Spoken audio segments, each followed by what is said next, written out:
Nasa sa'yo yan kung magpapagod ka. Pag ayaw na ayaw mo sa kanya, gawin mo. Suotin mo yung damit niya na kinaayawan mo sa kanya. Gawin mo yun para lang inisin siya. Tapos tinetesting mo pa kung maiinis siya. Habang suot-suot mo yung damit niya na kinaayawan mo sa kanya, check mo rin kung pinapansin ka niya, baka naman deadma ka lang sa kanya.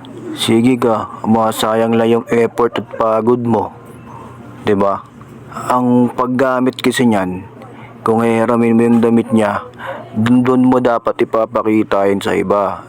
Hindi sa kanya, kasi pag kung nakita niya yan, wala rin siya pakialam dyan. Gets mo ba? Pero kung okay lang sa'yo na dinededma ka niya, edi ikaw bahala. Nasa iyo. Kaso mapagod ka nga.